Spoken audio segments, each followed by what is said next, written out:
نبوت کا درجہ عطا فرمایا ہے۔ تم بتاؤ کیا تمہارا بھی کوئی نبی ہے؟ کیا تمہارا بھی کوئی محبوب ہے؟ تمہارا بھی کوئی نبی ہے؟ انبیاء سے کرو عرض کیوں مالکو، کیا تمہارا نبی ہے ہمارا نبی؟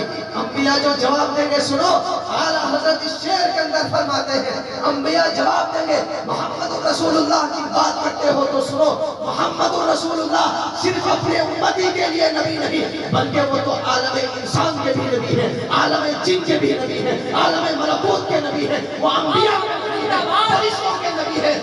انبیاء جواب دیں گے اگر دو جملوں میں کہنا چاہو، اس شعر کے اندر اعلیٰ حضرت فرماتے ہیں کہ جیسے سب کا خدا ایک ہے ایسے ہی ان کا ان کا تمہارا ہمارا۔ نعرہ تکبیر، نعرہ رسالت، شان رسالت۔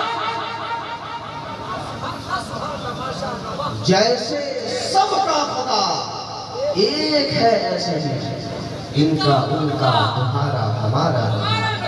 اور ہم فقیروں کو ایسا غنی چاہیے خوب دے پھر کہے اور کیا چاہے، کون دیتا ہے دینے کو نہیں چاہیے، دینے والا ہے سچا۔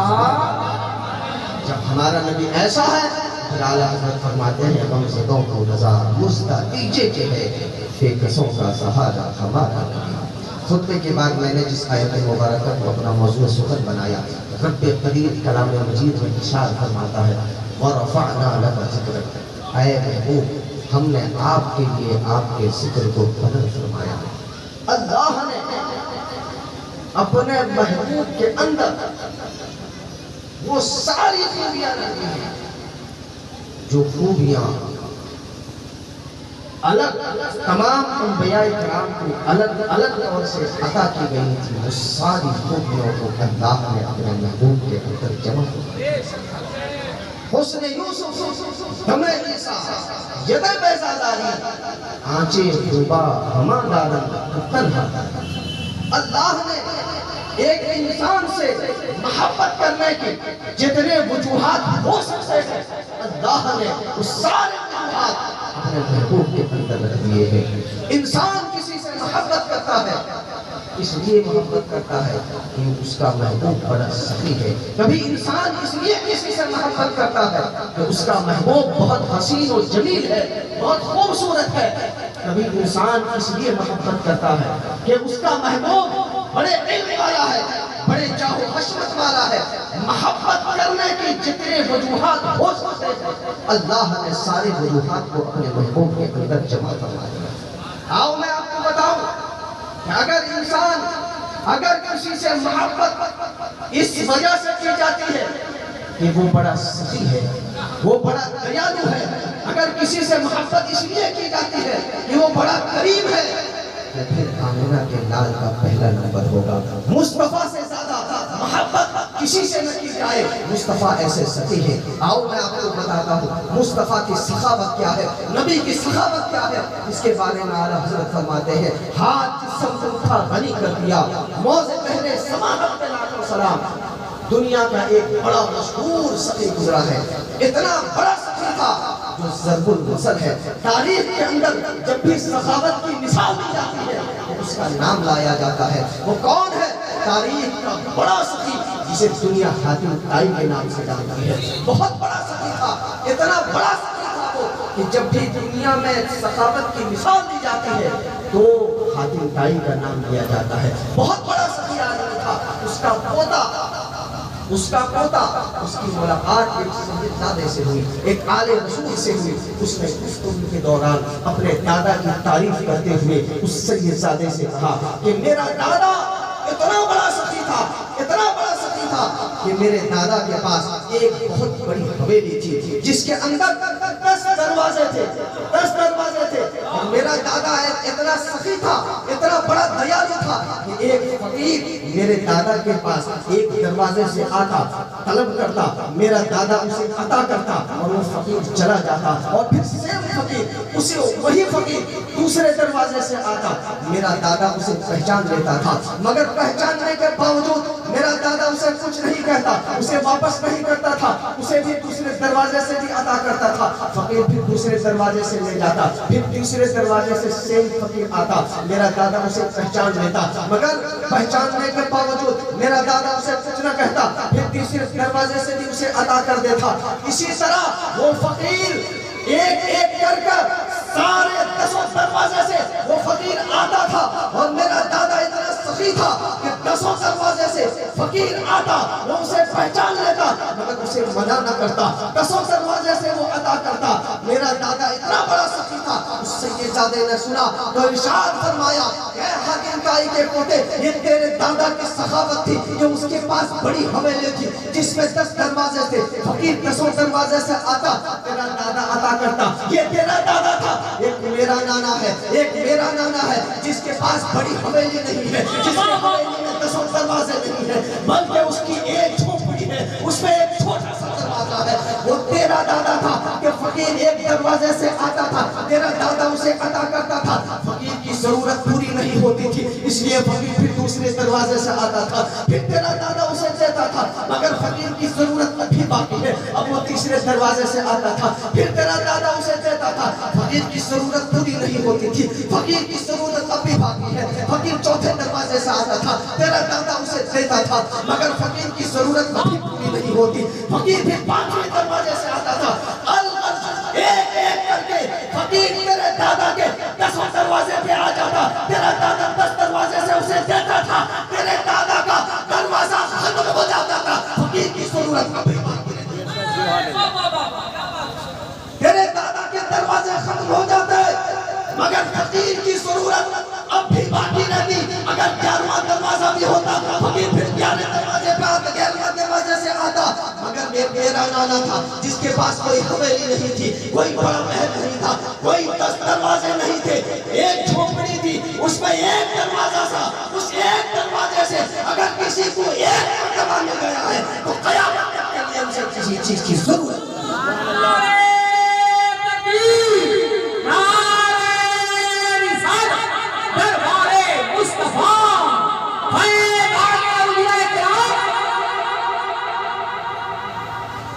یہ ہے سخاوت مصطفیٰ کی۔ میں کہتا ہوں اگر کسی سے محبت اس لیے کی جاتی ہے کہ وہ بہت بڑا سخی ہے تو پھر نمبر ہے۔ آؤ ہم جانتے ہیں نبی کیسے حسین تھے، نبی کی خوبصورتی کیا تھی، نبی کا حسن و جمال کیا تھا۔ اس کے لیے کسی مولوی سے نہیں پوچھتے، کسی آج کل کے آدمی سے نہیں پوچھتے، پہلے صحابہ سے پوچھتے ہیں۔ صحابی ہیں حضرت حسان بن ثابت، ان کی بارگاہ میں عرض کرتے ہیں، اے حسان بن ثابت، آپ تو اللہ کے رسول کے صحابی ہیں، تم نے مصطفیٰ کے لیل و نہار دیکھے ہیں، تم نے مصطفیٰ کے صبح و شام دیکھے ہیں، بتاؤ تو مصطفیٰ کی حسن کیسا تھا، مصطفیٰ کی صورت کیسی تھی، مصطفیٰ کا جمال کیسا تھا۔ تم نے مصطفیٰ کے اس چہرے کو دیکھا ہے جس کے بارے میں قرآن کہتا ہے والشمس وضحاها، تم نے مصطفیٰ کے دندان مبارک کو دیکھے ہیں جس کے بارے میں قرآن کہتا ہے والنجم اذا ہوا، تم نے مصطفیٰ کے ان دہن مبارک کو دیکھا ہے جس کے بارے میں قرآن کہتا ہے وما ينطق عن الهوى ان هو الا وحی یوحی، تم نے مصطفیٰ کی آنکھ مبارک کو دیکھا ہے جس کے بارے میں قرآن کہتا ہے ما زاغ البصر وما طغى، تم نے مصطفیٰ کے زلف طغى کو دیکھا ہے جس کے بارے میں قرآن کہتا ہے واللیل اذا یغشی۔ بتاؤ تو ذرا مصطفیٰ کا حسن کیسا تھا، مصطفیٰ کا جمال کیسا تھا، مصطفیٰ دکھتے کیسے تھے، مصطفیٰ کیسے تھے، بتاؤ۔ حسان بن ثابت کہتے ہیں اگر سننا چاہتے ہو مصطفیٰ کیسے تھے، اگر جاننا چاہتے ہو مصطفیٰ کا حسن و جمال کیسا تھا تو سنو احسن منک لم تر قط، کہیں گے مصطفیٰ ایسے حسین تھے، مصطفیٰ ایسے جمیل تھے جن کی کوئی مثال نہیں ہے، اور مثال میں کیسے دے سکتا ہوں کہ مصطفیٰ سے زیادہ حسین و جمیل میری آنکھ میں دیکھا ہی نہیں ہے، مصطفیٰ کے سے زیادہ خوبصورت، مصطفیٰ سے زیادہ ہینڈسم میری آنکھ نے دیکھا نہیں ہے۔ مثال کیسے پیش کروں، اور آگے فرماتے ہیں میری آنکھ دیکھتی ہی کیسے، مصطفیٰ سے زیادہ حسین و جمیل کسی ماں نے جنا ہی نہیں ہے، مصطفیٰ سے زیادہ خوبصورت کسی ماں نے بچہ پیدا نہیں کیا ہے۔ ہم نے عالم تصور میں حضرت حسان بن ثابت سے سوال کیا، او حسان بن ثابت آپ کا پہلا مصرع تو سمجھ میں آیا، آپ نے فرمایا مصطفیٰ سے زیادہ حسین و جمیل، مصطفیٰ سے زیادہ خوبصورت میری آنکھ نے نہ دیکھا، یہ بات تو سمجھ میں آئی، مگر آپ نے اگلے مصرعے میں فرمایا مصطفیٰ سے زیادہ خوبصورت دنیا میں کسی ماں نے پیدا ہی نہیں کیا ہے ایسا بچہ۔ یہ آپ کیسے فرما سکتے ہیں؟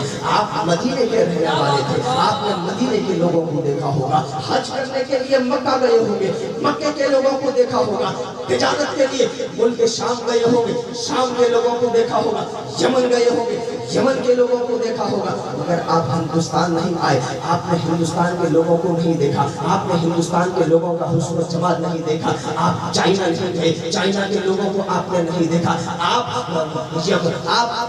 امریکہ نہیں گئے، امریکہ کے لوگوں کو آپ نے نہیں دیکھا، دنیا بھر میں ہزاروں ممالک موجود ہے، آپ کا سفر تو ممالک میں نہیں ہوا، وہاں کے لوگوں کو آپ نے نہیں دیکھا، یہ تو پریزنٹ کی بات ہے، حال کی بات ہے، آپ نے ماضی کو نہیں دیکھا، آپ نے حضرت آدم کا زمانہ نہیں دیکھا، ان کی امتیوں کو نہیں دیکھا، آپ نے حضرت ابراہیم کو نہیں دیکھا، ان کے امتی کو نہیں دیکھا، آپ نے حضرت نوح کو نہیں دیکھا، موسیٰ کو نہیں دیکھا، عیسیٰ کو نہیں دیکھا، ان تمام کے امتیوں کو نہیں دیکھا۔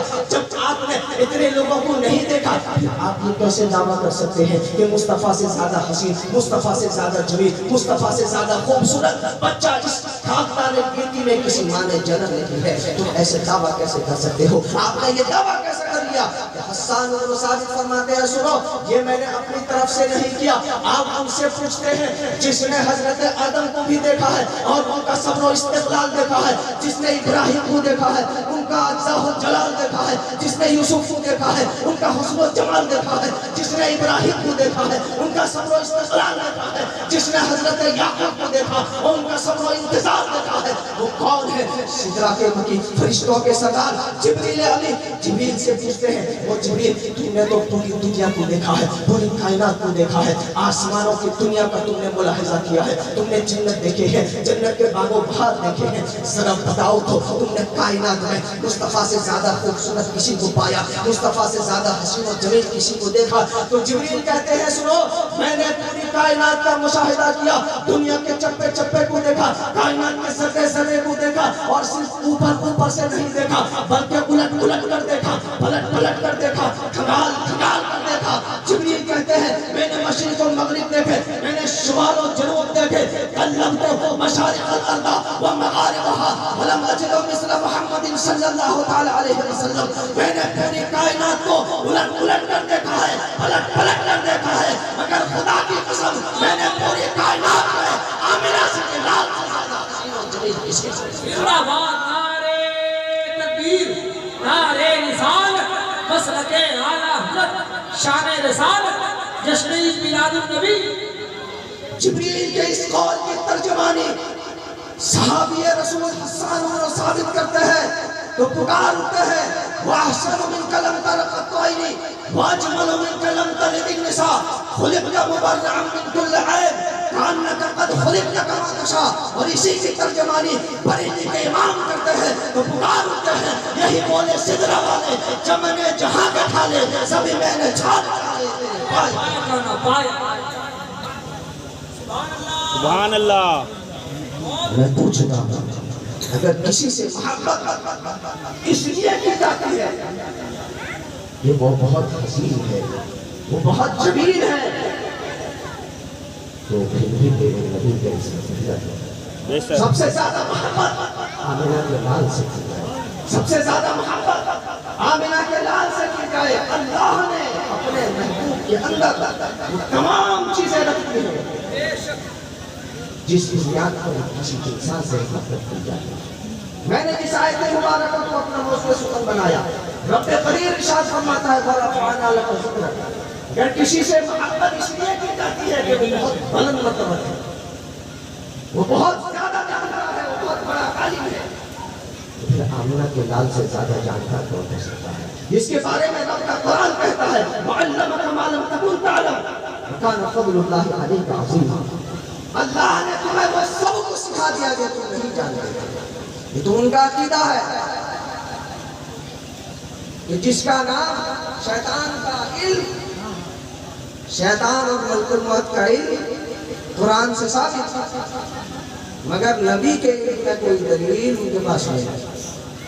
کیا لکھا ہے؟ ایسے بھی لوگ دنیا میں موجود ہیں جو نبی کے علم کا انکار کرتے ہیں، نبی کے مقام و مرتبے کو انچی ٹیپ لے کر ناپتے ہیں کہ اتنا مرتبہ ہے، یہ زیادہ ہو گیا، یہ کم ہو گیا۔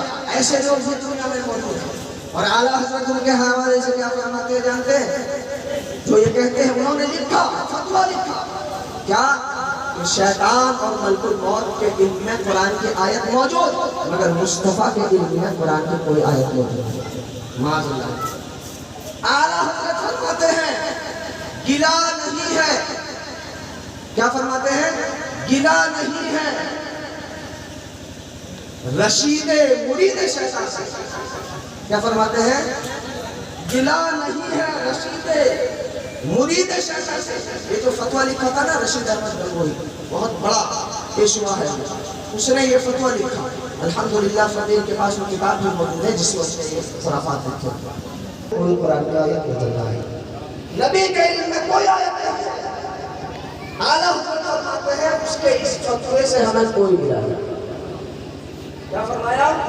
اس کے اس بات سے ہمیں کوئی گلا نہیں، گلا نہیں ہے رشید مرید شیطان سے جو اس کی وسعت علمی کا لاد لے کے چلے، یعنی رشید احمد گنگوہی جو شیطان کے علم کا ڈھیڈورا کر رہا ہے۔ اعلیٰ حضرت کہتے ہیں ہمیں کوئی گلا نہیں ہے۔ کیوں گلا نہیں ہے؟ اگلے شعر میں فرماتے ہیں گلا نہیں ہے رشید مرید شیطان سے جو اس کی وسعت علمی کا لاد لے کے چلے۔ کیوں؟ کیونکہ ہر ایک اپنے بڑے کی بڑائی کرتا ہے۔ سبحان اللہ۔ ہر ایک اپنے بڑے کی بڑائی کرتا ہے، اس کا بڑا شیطان ہے، اس لیے وہ شیطان کے علم کی تعریف کرتا ہے، اور ہمارے بڑے مصطفیٰ ہے، اس لیے ہم کہتے ہیں سب سے اعلیٰ و اعلیٰ ہمارا نبی، سب سے اعلیٰ و اعلیٰ ہمارا نبی، اپنے مولا کا پیارا ہمارا نبی، دونوں عالم کا بولا ہمارا نبی۔ سبحان اللہ۔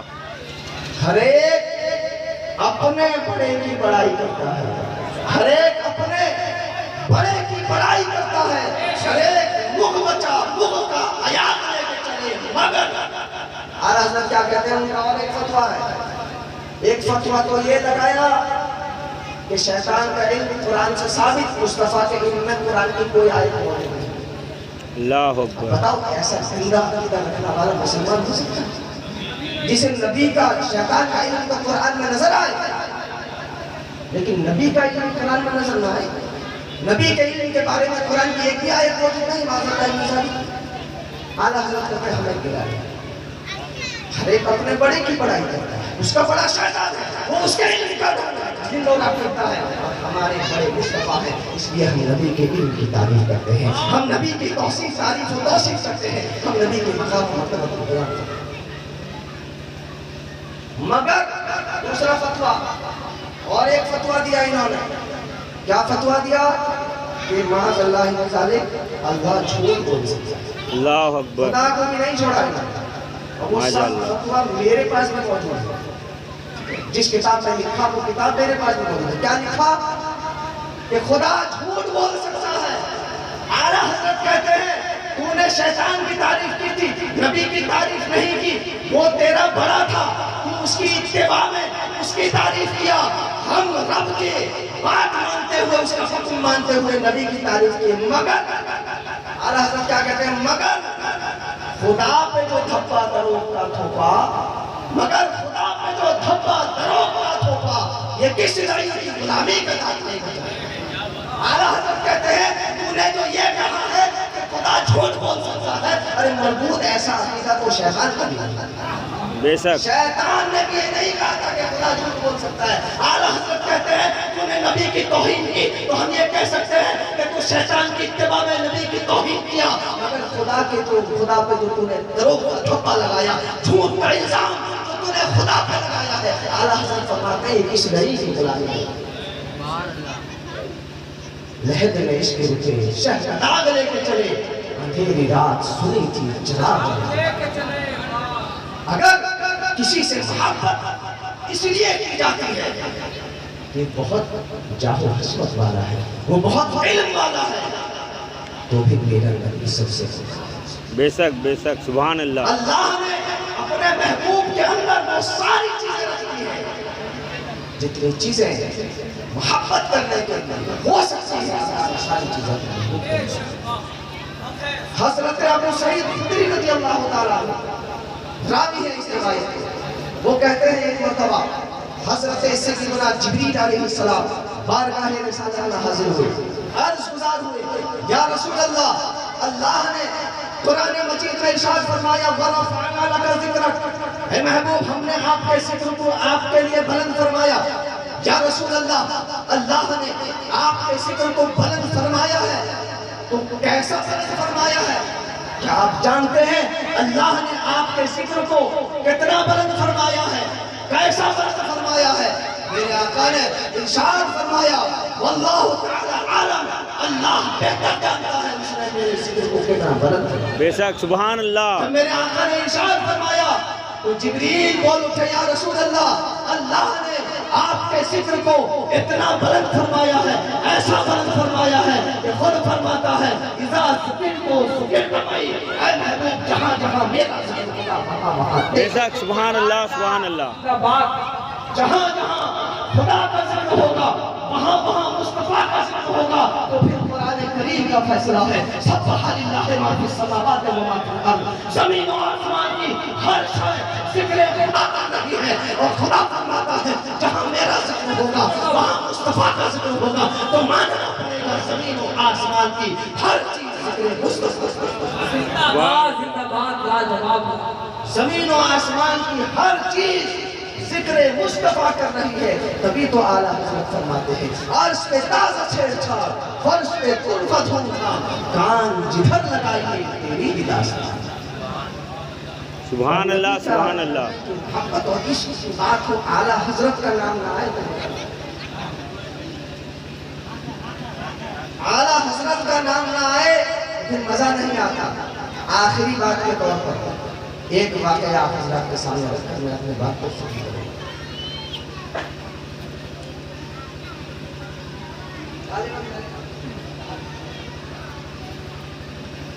پڑوسی ملک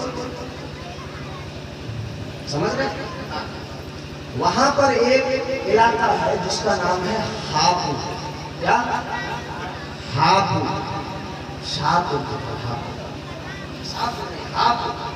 وہاں پر ایک بہت بڑے شاعر گزرے ہیں جو اطہر ہاپوری کے نام سے مشہور ہے۔ اسے اطہر ہاپوری اپنے وقت کا نمبر 1 کا شاعر، اطہر ہاپوری بہت بڑا شاعر۔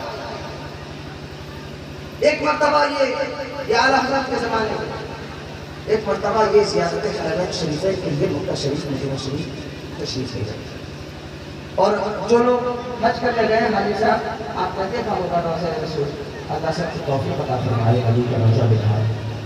آج وہاں کی حالت ہے جیسے وہاں کی عمارت ہے 100 سال پہلے ایسے نہ تھی، وہاں کی حالت ایسی نہ تھی، بلکہ آس پاس مزار مبارک کے گنبد خضرا کے گرد گرد درخت موجود تھے، اور عین گنبد خضرا کے سامنے 2 کھجور کے درخت موجود تھے، 2 کھجور بالکل مخازی سامنے۔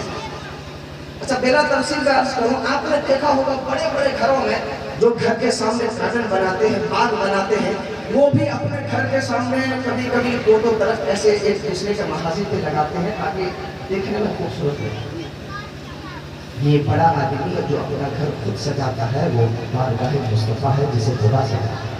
اللہ نے 2 کھجور کے درخت کو ایسے اگایا تھا بالکل عین روضہ مبارکہ کے سامنے، 2 کھجور کے درخت تھے اور ان کی ٹہنی گنبد خضرا کی طرف ایسے جھکی ہوئی تھی، دیکھنے سے ایسا محسوس ہوتا تھا کہ وہ درخت جھوم جھوم کر گنبد خضرا کا بوسہ لے رہے ہو اور اپنے قسمت پہ ناز کر رہے ہو اور اپنا شکریہ ادا کر رہے ہو کہ مولا ہم قادر ہیں، ہم درخت ہیں، تو ہمیں کبھی اگا سکتا تھا مگر محبوب کے در کا ساتھ کرتا تھا، تم نے ہم پہ احسان عظیم فرمایا۔ بے شک بے شک بڑا حسین منظر تھا، اور جب ہوا چلتی تھی وہ کھجور کے درخت کی ٹہنیاں ہلتی تھی اور جھوم جھوم کر گنبد خضرا کا بوسہ لیتی تھی، ایک حسین منظر پیدا ہو جاتا ہے، بڑا اچھا سوال نظر آتا ہے۔